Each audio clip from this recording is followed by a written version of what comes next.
Hey, I'm Alan Gagard from Canada. Regina from Mexico. Isaiah Fosnight from the United States of America. I'm part of the Tetr class of 2029, and today I'm one of the 12 angry founders. We're going to be going against Mr. Ishan Suri, who's brought a business hot take that none of us agree with. If you want extraordinary things in life, you can't do the ordinary.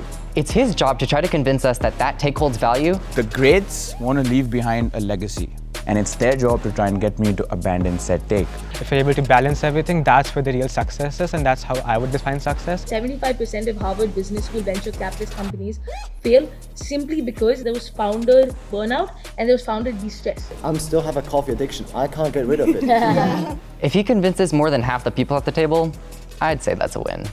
All the best to them, because I'm usually a hard man to convince. Mr. Ishan Suri is going down.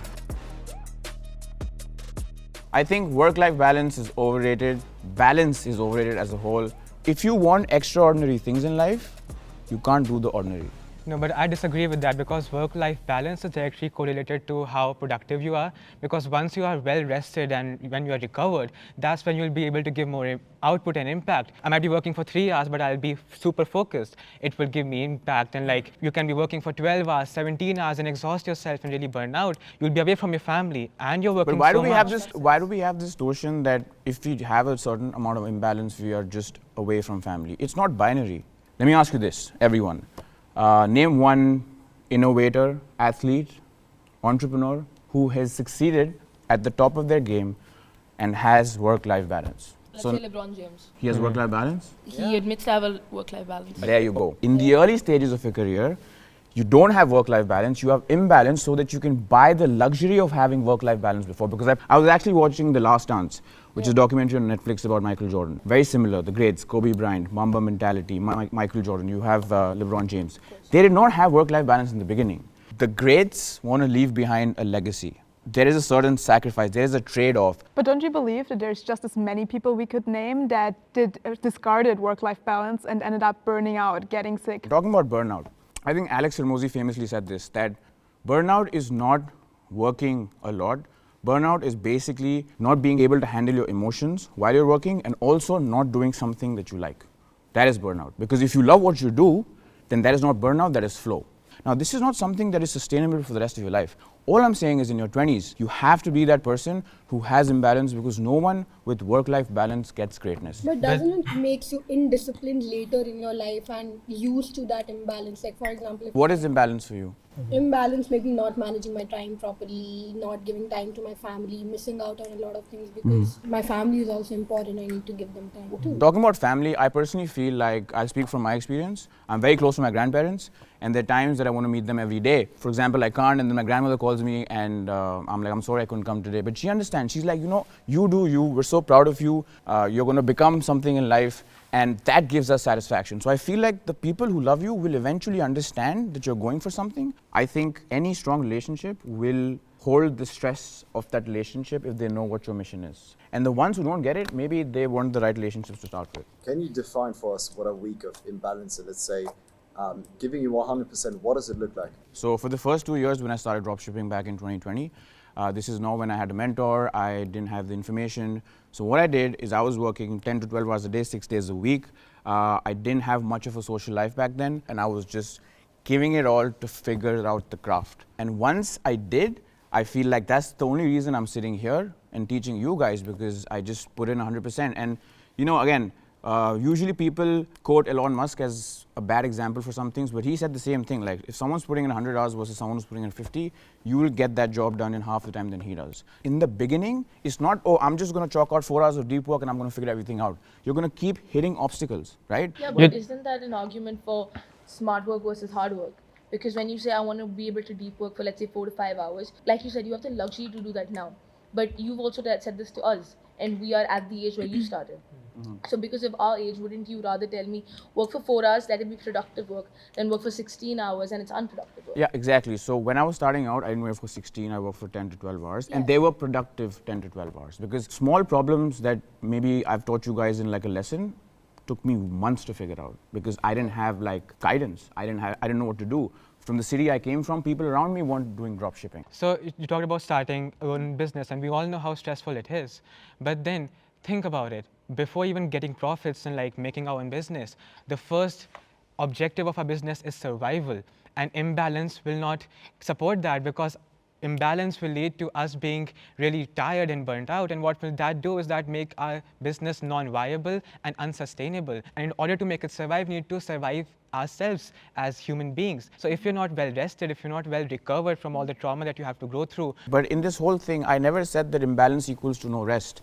Let's talk about an athlete, okay? They work out 6 hours a day, they put in physical labor into their craft, and still they eat well, still they sleep well. See, you have 24 hours in a day, correct? So I'm not saying don't sleep for 7 hours, right? I'm not saying sleep for 4 hours. All I'm saying is in the other time, the balance is maybe not going on weekends. You know, cut your social life for a bit, you know. Yeah, but that's what I'm talking about. You need that though. At the end of the day, you need a couple of hours outside with your friends where you can take a breather. You can see there are studies on this, but 75% of Harvard Business School venture capitalist companies fail simply because there was founder burnout and there was founder de-stress. So if they didn't have this and they had a moment to breathe, maybe then those companies which had good ideas that were funded could have done way better. Let's just say I'm doing deep work for 4 hours, but then I'm going out building strong connections which will ultimately help me in growing my business, or finding a mentor, which means that I don't have to go through what you went through, right? Yeah, 100%.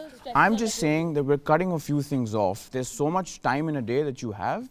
Cutting that a little bit, in your formation years, you can earn the luxury of having work-life balance for the rest of your life. Because there are 3 types of freedom you need in your life. It's time, location, and financial. So time is I can work whenever I want. Location is when I can work from wherever I want. And of course, financial freedom is I have money to do whatever. Because a lot of people are earning money in corporate jobs, but they're not happy. If I can argue with that, it's because there's another freedom, which is spiritual freedom, right? Also the peace of mind, right? Happiness is peace of mind. So happiness is subjective. Here's my experience that I will share. I've done the same thing, locking for 2 years, and I regret it. Like I dropped out of high school, I did business, successful, and now I'm here, and I know I sacrificed a lot of my health, a lot of sleep, which will never recover.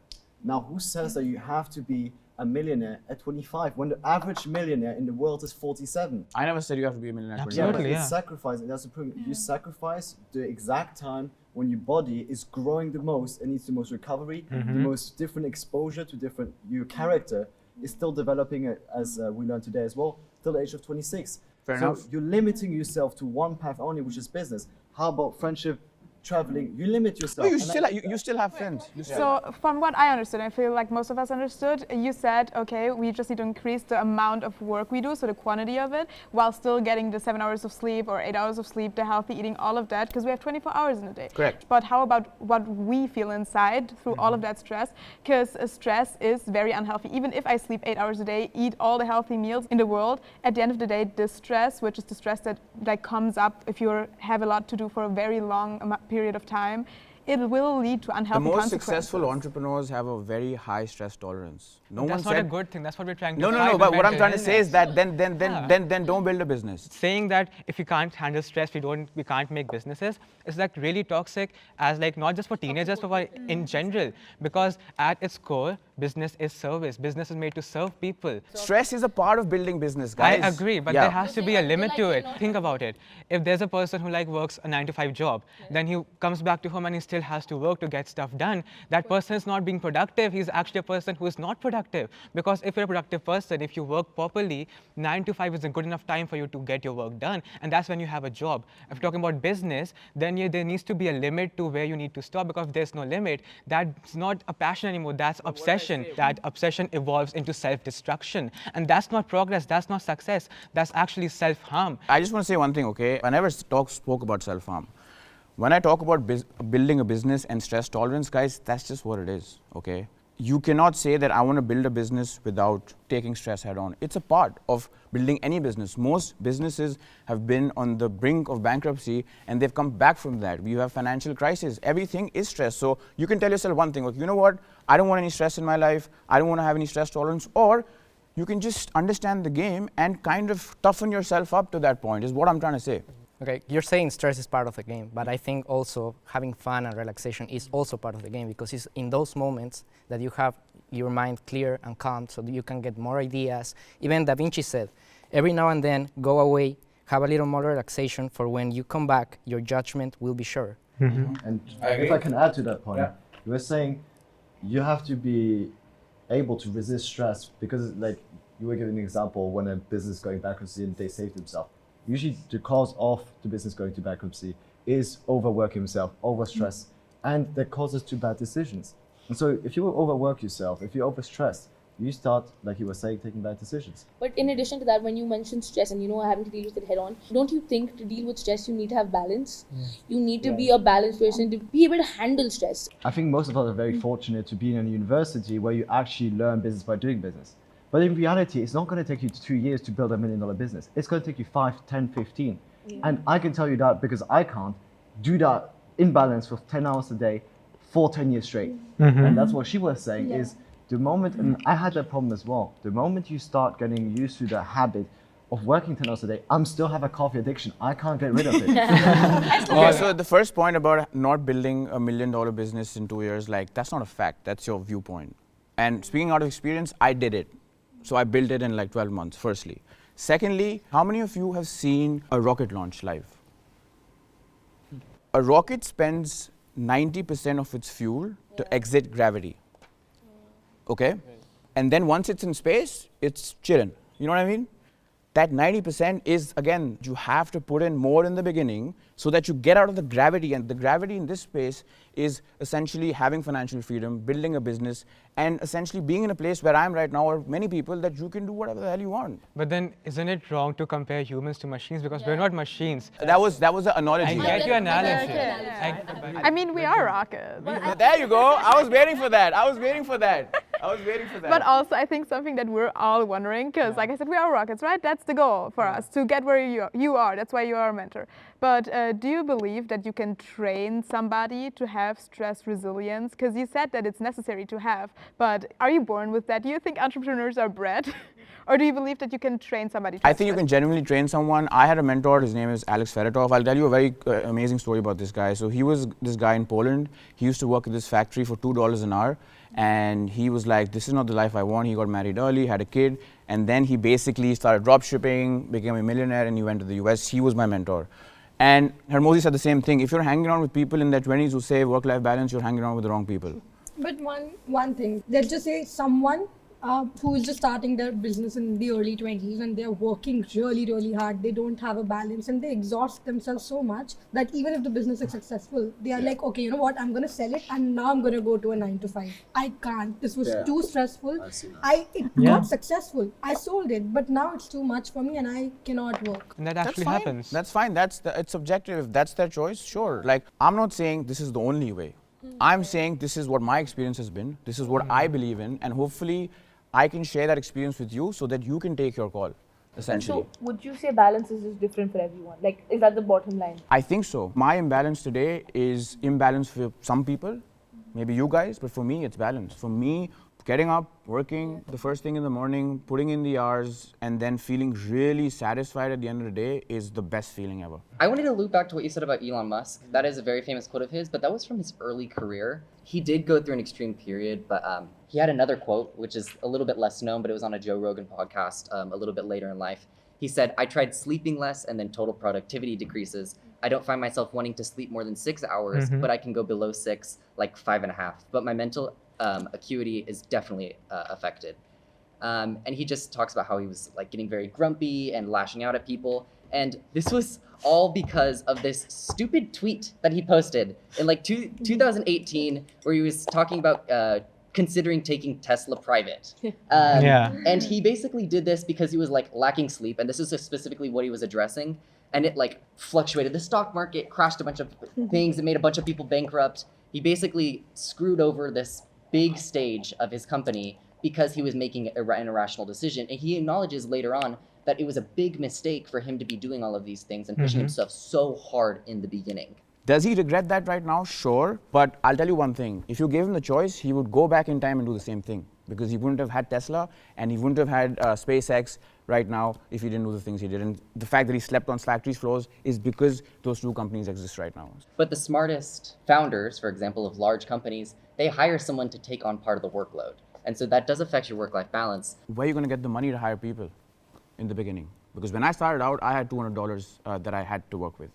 Therefore, I have to do everything. I built my website, I'm doing my video ads. And do you think if I had the choice of hiring people with the budget, of course I would have taken it, like I have right now But in the beginning, how do I hire A-class talent? Because they come at a price. Here's the issue. Let's say a family member dies. You lost all that time with them. You know what I mean? It's not something you can really get back. Like that might not be something you value, but it might be something somebody else values. Right. If we get into a doomsday scenario that the world's going to end tomorrow and people are going to die, then this whole debate kind of fails. Because with that logic, everything is, I don't want to use the word, but it starts with an F, you know? What I'm trying to say is, guys, like, there are two types of mindsets in life. The mindset of abundance and then there's the mindset of scarcity. And this is scarcity, like everything's going to go wrong, people are going to die, the world's going to end. Yeah, but you also have abundance with like memories with your family members. 100%. By the way, I think this family point is a big thing, right? I personally feel, and which I've been able to do, by working hard for those 2 years, I've been able to support my family in the best way possible for the rest of their life. I will build a great life for my future wife, for my kids, and that's, you know, the thing I'm building. So this whole thing about spending time with family and not being there for their family, I feel like if I can trade off a couple of years to get a luxury for my lifetime, for not just myself, but all my family too, I'll take that deal. Sean, may I ask what brings you happiness currently? Honestly, man, I think the real word is fulfillment and not happiness. I think, I'll say this is another hot take, happiness is a scam. Really? Yeah. Okay. Happiness is a scam. It's all about what gets you fulfilled, and you need to go on that journey to find that for yourself. Everyone has a different one. I think most of us are ignoring like the key factor of like what sustainability means for everyone. So like what balance means for everyone, because he already said that balance for him was maybe putting his work into what he likes. It's not like you're missing anything else because you're liking what you're doing. And I think that's the key factor. Like you need to find your balance, and I think it's the yin and yang thing again. You need to find your harmony in yourself, and balance is different for everybody. Exactly. There you go. I want to take the example of the Olympics, right? That like someone sacrifices 4 years of their life for just one moment of greatness. And I feel like if you want greatness in life, that is the formula. And if you want ordinary, then you can do ordinary things.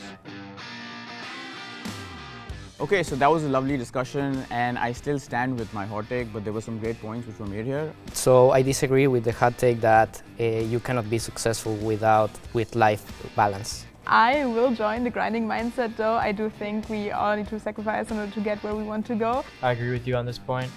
During the early days of my businesses and to build it to the place where it is now, I had to make a lot of sacrifices early on, but I now believe I found balance in myself. So I would still disagree, but I think we found some good points. I agree to small sacrifices in your life, but I do believe that you shouldn't have to get on the back burner in your relationships with other people in order to be successful, because fundamentally those are what makes you successful. I agree to the point that wherein in the early days you have to grind extra, but again I also think that the early days shouldn't go long, otherwise you get stuck in the rut. Balance does not equate to mediocrity. If you're able to balance everything, that's where the real success is, and that's how I would define success. So I would still disagree with your hot take. I will agree with you. I think I changed my take because the end goal is leaving a legacy. I think if you really want success, will come early or late. But if you want to do it faster, you need that imbalance. Yeah, I agree too. At the beginning, I wasn't very convinced, honestly. But once you start talking about like the sacrifices and where you want to be in life and what's your purpose and you find your happiness, I think you got me. The main thing is to find the balance in the imbalance. So whether you start to do what you have to do in order to achieve what you want, but you will create at the end a balance. As you say, you live in balance, working 8 hours, 10 hours, for you is balance. So I will agree and disagree at the same time. Let's agree and disagree, okay, cool. That was really very diplomatic. Yeah.